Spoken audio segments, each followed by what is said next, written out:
Story of the World, Volume 3, Chapter 16, Part 2. Scientific Farming.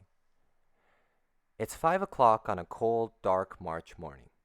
Frost covers the stone steps of the farmer's cottage in the south of England. Smoke has just begun to rise from the chimney. A huddle of sheep crowd against the stone wall nearby, looking hopefully toward the cottage. Occasionally one baas. William Barclay has already been up for an hour. He's emptied the chamber pots, brought in wood, and stoked the fire. His wife, Joan, is already kneading the day's bread. It will rise near the fire until ready to bake for lunch. The 3 children are still sleeping, but Joan is listening for the first cry from baby Matilda. William takes a rope down from the wall and lights his lantern. He's headed out to the cattle barn to slaughter one of his cows for the evening meal. He's already eaten his breakfast standing, a piece of yesterday's oat bread soaked in a dish of ale. Far away, in a comfortable London manor, Isaac Newton, now 79, is still sleeping. In an hour or so, the maid will bring him his morning tea and stoke his bedroom fire. He'll sit up in bed, the blankets wrapped around his shoulders, and drink his tea, waiting for his valet to arrive and lay out his clothes. Once dressed, he'll sit down to a breakfast of grilled fish, dried apples, and fine white bread. His carriage is waiting for him, the coachman huddled on the driver's seat, shivering in the cold morning air. When Newton finishes his breakfast, the coachman will take him to the Mitre on Wood Street, a warm and comfortable tavern where he'll preside over a meeting of the Royal Society of Scientists. After the meeting, he'll dine on sizzling roast beef, cold sage soup, wine, and apple tart, and then he will nap in a leather chair in front of the tavern's roaring fire. The life of a wealthy philosopher and scientist seems very different from the life of a hard-working farmer.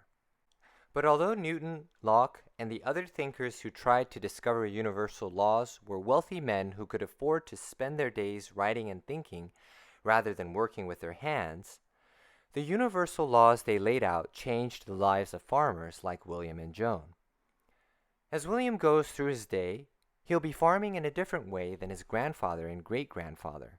He'll be using new scientific methods of farming, thanks to the universal laws of nature. The idea that laws could be discovered to explain the natural world soon began to change the practical details of everyday life. After all, if the universe were governed by universal laws, and people were governed by universal laws, surely crops and animals were also governed by universal laws. If farmers knew those laws, they could use them to raise larger crops and healthier animals. William Barclay is getting ready to slaughter a cow so that his family can eat meat. 20 years earlier, no poor farmer would expect to eat meat in the winter or early spring. But William has plenty of meat for his family, because he knows some of the universal laws that govern plants and animals. For centuries, farmers had known that fields planted with wheat year after year would give less and less grain. The wheat plants were using up all of the minerals in the soil, and as the minerals disappeared, wheat plants grew small and spindly. So farmers would plant wheat one year, barley the next, and then let the fields lie empty the third year so that the minerals in the soil would return. But when English and Dutch farmers began to investigate the universal laws of plants, they discovered that different kinds of plants use different kinds of minerals. Lord Charles Townshend, an English gentleman farmer with a large estate, came up with a new rotation of crops. Since turnips and clover actually return minerals to the soil, he suggested planting first wheat, then turnips, then barley or oats, and finally clover. Farmers who used this 4-year rotation could plant their fields every single year.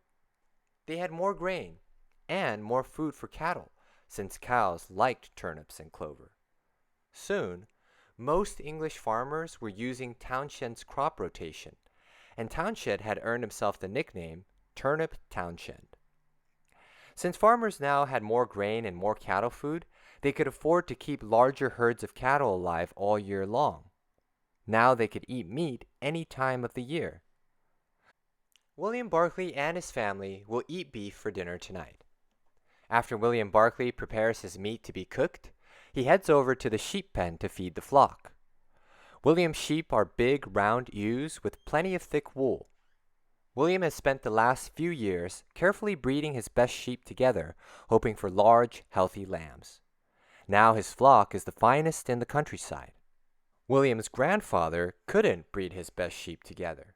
In his day, farmers didn't have private fenced-off fields where they could raise crops and put flocks out to pasture. Open fields were owned by towns, and everyone in the town farmed the fields together. Everyone's sheep and cows grazed on common pasture land together. But with the new interest in scientific farming and crop rotation, each farmer wanted his own field to till in the most modern way possible. So the English government passed laws called Acts of Enclosure. These acts divided the common fields up into smaller private fields, each one fenced off. Enclosure meant that each farmer could rotate his crops and fertilize his fields, and could control which animals mated together. A sheep farmer could breed only his best sheep. A dairy farmer could breed only the fattest beef cattle and raise more cows ideal for meat. As a matter of fact, one farmer named Robert Bakewell crossbred the fattest cows from several different herds and created a whole new kind of cow, called the New Leicestershire. The animal put on fat quickly, so that Englishmen could feast on roast beef with plenty of fat gravy all year round. The Acts of Enclosure, however, didn't please every farmer. When a town enclosed its lands, government officials arrived to divide up the fields. The farmer receiving the fields had to pay the government officials, and they also had to pay for new hedges or stone walls to surround their land. When William's town was enclosed, he had enough money to pay the fees, but other poor farmers nearby didn't have enough money. They had to sell their farms to richer neighbors. William bought one. Now his farm is twice as large. After feeding his sheep, William goes to harness his plow horse. It's time for the job that will occupy the rest of his day, sowing his early spring crop of wheat. He hitches his horse to a square wooden machine with 2 boxes on top and 2 sharp, hollow wooden blades below. This new invention has made his fields even more productive. His father sowed wheat by walking through the fields, throwing seeds all around him. Some of the seeds sprouted, but many were wasted. Birds ate some. Others baked in the sun before they sprouted. And the plants that did come up didn't come up in orderly rows, so that William's father couldn't walk between the rows of his crop to care for and weed it. But then a scientist farmer named Jethro Tull invented the seed drill. When William's horse pulls the seed drill through his field, the 2 hollow wooden blades will cut narrow, even furrows into the ground. Seeds will drop out of the boxes, called seed hoppers, and fall into the furrows. Protected from the sun and from scavenging birds, fertilized by the rich earth where turnips were planted the year before, William's wheat crop will yield bushels and bushels of grain. He'll sell some of this grain. The rest will feed William's family, his sheep, and his cows. All over England, farmers like William are using these new scientific methods of farming. Ancient ways of growing crops and tending animals are disappearing. An agricultural revolution is taking place.